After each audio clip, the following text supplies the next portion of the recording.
इस पार्ट में हम चैप्टर के सभी कॉन्सेप्ट्स को समझेंगे, डिस्कस करेंगे। इस चैप्टर में न्यूमेरिकल्स भी हैं, तो एनसीईआरटी के जो भी न्यूमेरिकल्स है उनका सॉल्यूशन और साथ ही कुछ एक्स्ट्रा क्वेश्चन जो कि इम्पोर्टेंट होंगे एग्जाम के लिए, उन सभी को पार्ट 2 में डिस्कस करेंगे। तो पार्ट 1, पार्ट 2 और इसी के साथ एनसीईआरटी सॉल्यूशन और इस चैप्टर के जो भी नोट्स है उन सभी का लिंक आपको नीचे डिस्क्रिप्शन बॉक्स में दिया गया है। कोई भी ऑब्जेक्ट, कोई भी बॉडी या कोई भी थिंग दो स्टेट्स में हो सकता है, या तो वो रेस्ट में हो सकता है या मोशन में हो सकता है। तो इन दोनों को एक एक करके समझ लेते हैं। रेस्ट क्या होता है, उसके बाद मोशन क्या होता है। रेस्ट में हमें दिया है A body is said to be in a state of rest when its position does not change with respect to a reference point। किसी भी बॉडी या किसी भी ऑब्जेक्ट को रेस्ट में तब कहा जाएगा तब उसकी पोजीशन चेंज नहीं हो रही है किसी रेफरेंस पॉइंट से। चलो एग्जांपल से समझ लेते हैं। यहाँ पर ये है शॉप, इसके पास में ये है स्कूटर। यहाँ पर रेफरेंस पॉइंट है शॉप और हमारा ऑब्जेक्ट है स्कूटर। तो आप यहाँ पर देख सकते हैं कि स्कूटर की पोजीशन में कोई चेंज नहीं आ रहा है, ना तो ये शॉप से दूर जा रहा है ना ही इसके पास में आ रहा है, बिल्कुल डिस्टेंस मेंटेन करके रखा है इसने। तो हम कह सकते हैं स्कूटर क्या है, रेस्ट की पोजीशन में है। अब है मोशन, चैप्टर का नाम भी मोशन है तो इसे अच्छी तरह से समझ लेते हैं। सो यहाँ पर हमें दिया है A body is said to be in motion when its position changes with respect to a reference point। कोई भी बॉडी या कोई भी ऑब्जेक्ट उसको मोशन में तब कहा जाएगा जब वो अपनी पोजीशन में चेंज करता है किसी भी रेफरेंस पॉइंट से। इसको भी एग्जांपल से समझ लेते हैं। ये है रेफरेंस पॉइंट यानी कि शॉप और ये है स्कूटर। रेस्ट वाली कंडीशन में कोई भी पोजीशन चेंज नहीं हुई थी, लेकिन मोशन में क्या होगा, यहाँ पर आप देखिए स्कूटर की पोजीशन अभी ये है, कुछ सेकंड बाद स्कूटर यहाँ से यहाँ पहुंच गया। अगर हम रेफरेंस पॉइंट से कंपेयर करें तो पहले स्कूटर यहाँ पर था, अब स्कूटर यहाँ पर आ गया है, यानी कि इसने अपनी पोजीशन को चेंज कर लिया है। तो इस कंडीशन में हम कहेंगे स्कूटर क्या है, मोशन में है। जो भी हमारा ऑब्जेक्ट या फिर बॉडी है ये मोशन में है। अगर स्कूटर अपनी पोजीशन चेंज नहीं करता तो रेस्ट में, अगर स्कूटर अपनी पोजीशन चेंज कर लेता है तो मोशन में। मोशन के टोटल 3 टाइप्स होते हैं और वो कौन कौन से हैं, यहाँ पर तीनों दिए गए हैं। इसमें फर्स्ट है लीनियर मोशन। लीनियर मोशन बिल्कुल स्ट्रेट लाइन में होता है, जैसा यहाँ पर स्कूटर ने अपनी पोजीशन किस डायरेक्शन में चेंज की, बिल्कुल स्ट्रेट लाइन में। तो ये क्या था यहाँ पर, लीनियर मोशन। सेकंड है सर्कुलेटरी मोशन। सर्कुलेटरी मोशन में कोई भी ऑब्जेक्ट होगा वो सर्कुलर पाथ पर जब चलेगा उसको कहा जाएगा सर्कुलर मोशन। थर्ड है ओसिलेटरी मोशन। ओसिलेटरी मोशन में ऑब्जेक्ट अपनी मेन पोजीशन से आगे या फिर पीछे वाइब्रेट करेगा। कभी ये ऑब्जेक्ट इधर जाएगा फिर वापस इधर आएगा, जैसे पेंडुलम होता है ना, उसी की तरह मूव करेगा। क्लास 9th में हमें इन तीनों मोशन को नहीं पढ़ना है, हमें सिर्फ पढ़ना है लीनियर मोशन को, जो कि एक स्ट्रेट लाइन में होता है।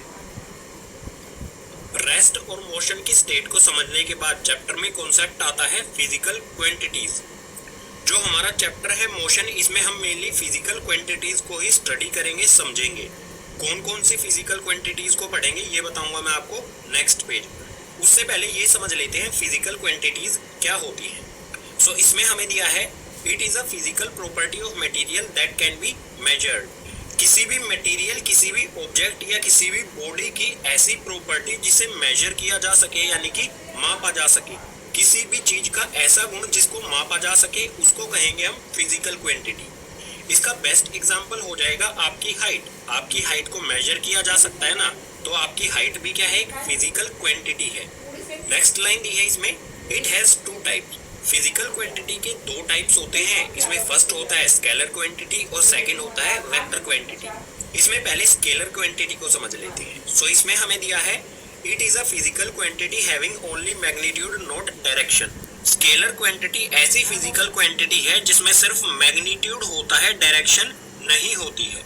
अब आप कहेंगे मैग्नीट्यूड क्या होता है। मैग्नीट्यूड हमारी वैल्यू होती है। जैसे आपका मास हो सकता है, आपका मास मान लीजिए 30 किलोग्राम है, तो ये जो 30 किलोग्राम है इसी को कहा जाता है मैग्नीट्यूड। इसी तरह से मान लीजिए आपकी हाइट है 5 फीट, तो ये भी क्या हो गया, मैग्नीट्यूड हो गया। जो भी हमारी नंबर वाली वैल्यू होती हैं उनको ही कहा जाता है मैग्नीट्यूड। सो स्केलर क्वांटिटी में सिर्फ मैग्नीट्यूड होता है, किसी भी तरह की डायरेक्शन नहीं होती है। और डायरेक्शन ना होने का मतलब क्या होगा, डायरेक्शन का कोई भी इफेक्ट नहीं होता जो भी स्केलर क्वांटिटीज होती हैं उन पर।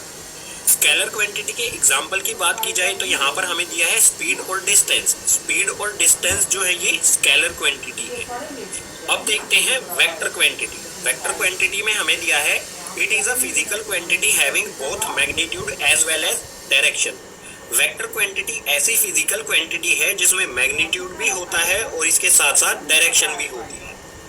ये हमें मैग्नीट्यूड दिया है। अगर इस मैग्नीट्यूड के साथ डायरेक्शन लगा दी जाए, डायरेक्शन कैसे, ईस्ट डायरेक्शन, ईस्ट कोई डायरेक्शन होती है, तो हमें यहाँ पर दिया है 48 किलोमीटर ईस्ट। हमें यहाँ पर मैग्नीट्यूड भी दिया गया है और एक डायरेक्शन भी दी गई है। तो जहाँ पर मैग्नीट्यूड भी हो और डायरेक्शन भी हो तो ऐसी क्वांटिटी को कहा जाता है वेक्टर क्वांटिटी। अगर वेक्टर क्वांटिटी के एग्जांपल की बात की जाए तो यहाँ पर दिया है velocity, acceleration, displacement, movement, force. ये सभी क्या है, वेक्टर क्वांटिटीज है। फिजिक्स में हम स्टडी करते हैं फिजिकल क्वांटिटीज को। सो मोशन चैप्टर में भी हम फिजिकल क्वांटिटीज को स्टडी करेंगे। सो यहाँ पर दिया है फिजिकल क्वांटिटीज ऑफ मोशन। इस चैप्टर मोशन में जो भी फिजिकल क्वांटिटीज की स्टडी करेंगे वो यहाँ पर दी गई हैं। इसमें सबसे पहले है यहाँ पर डिस्टेंस, उसके बाद डिस्प्लेसमेंट, उसके बाद स्पीड, उसके बाद वेलोसिटी और उसके बाद एक्सेलरेशन।